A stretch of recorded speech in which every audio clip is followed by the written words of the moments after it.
I'm calling about the Warriors.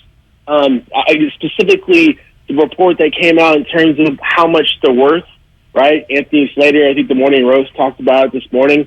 I've been trying to get some feedback from one of you guys on the station in terms of, come on, man, like the Warriors, let's take a step back. If the Warriors didn't win the championship, if the Warriors weren't great, how much would they be worth today? Obviously, not as much. The reason why they're valued as much and people are buying all these seats and special whatever is because they're winning. So I'm just saying, like, if I negotiate as part of my job for a living.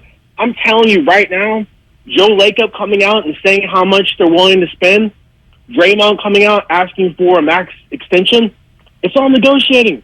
At the end of the day, if the Warriors win the championship again this year, it's all going to stay together because the Warriors need that. The Warriors will continue to make money if they win. If they don't win and they go back to that, not even making it to the play-in tournament, I'm sure they'll still be worth some money, but they're not going to be worth as much. So for the short term, I would expect Joe Lacob to actually pay more. I don't expect Draymond to get a max, but I'm sure he'll pull a Spurs move and get something, friendly a bit. But why not pay the money if you're going to continue to be as valuable as you are? And I get it. It's not liquid cash at the moment, but as an investment, come on, you got to spin to win. So I just think it's all negotiating.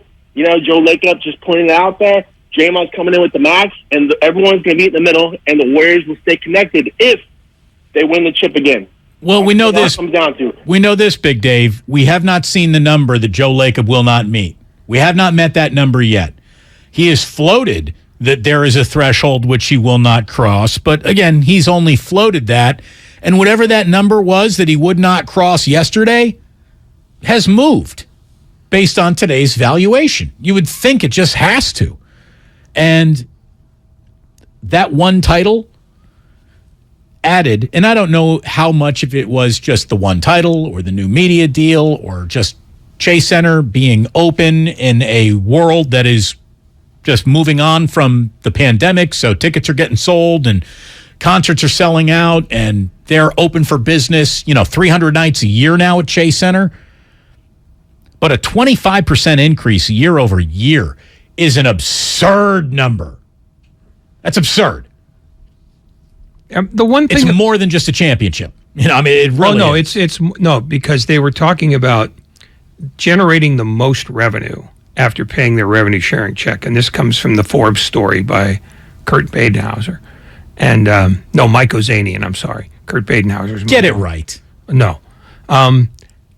It's the revenue is far beyond what the Warriors take in when they open the gates.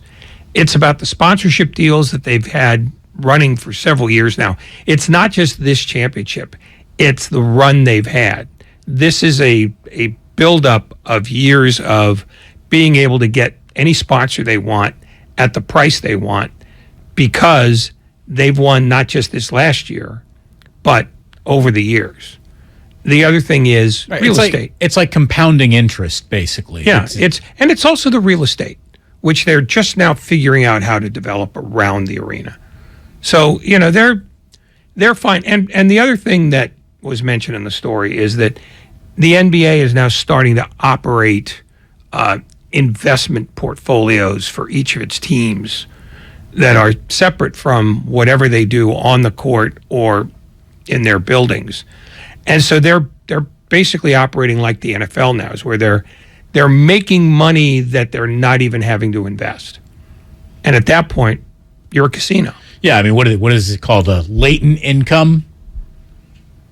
It's like, so, you buy a vending machine once, and all you got to do is fill it with candy weekly, and it just makes money for you all the time.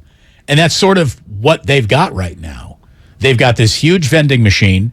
They've got more slots for more candy to go in because all the buildings around Chase Center are owned by Joe Lacob and Peter Guber and the ownership group, and they're now starting to see their square footage getting rented out again after a year where, office space, there's still a lot of it in downtown San Francisco. The city of San Francisco has not returned in the way that other cities have returned.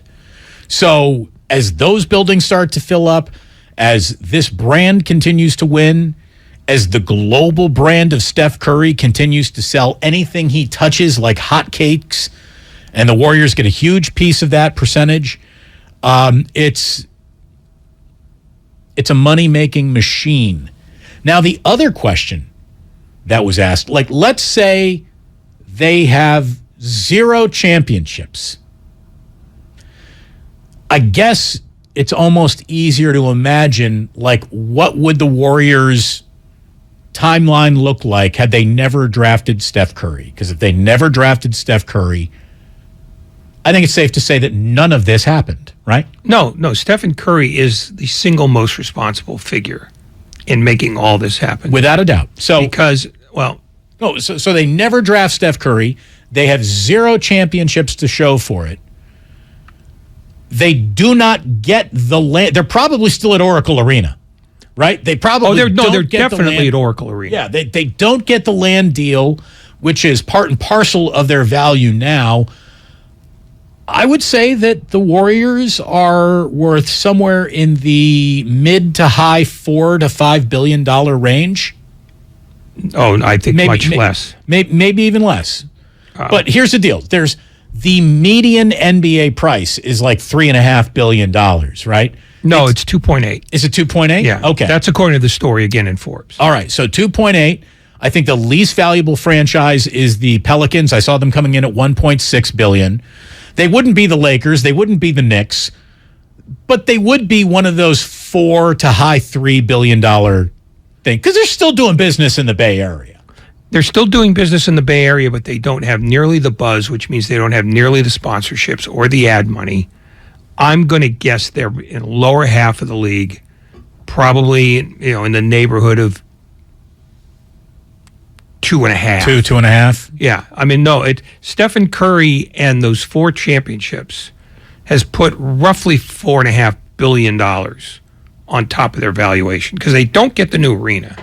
There's no interest in San Francisco in letting them have an arena. Just go, no, we're going to keep that land for ourselves.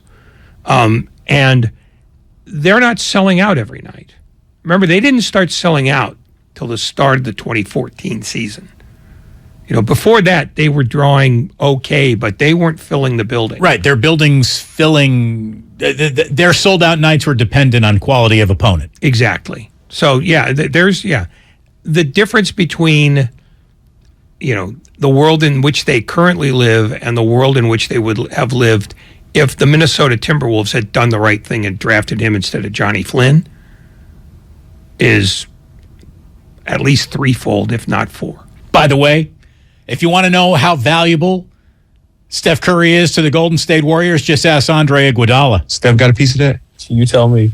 I would hope so. That's Andre Iguodala being asked about the new valuation of the Warriors. Steph got a piece of that? I think at the end, Steph will have a piece of that.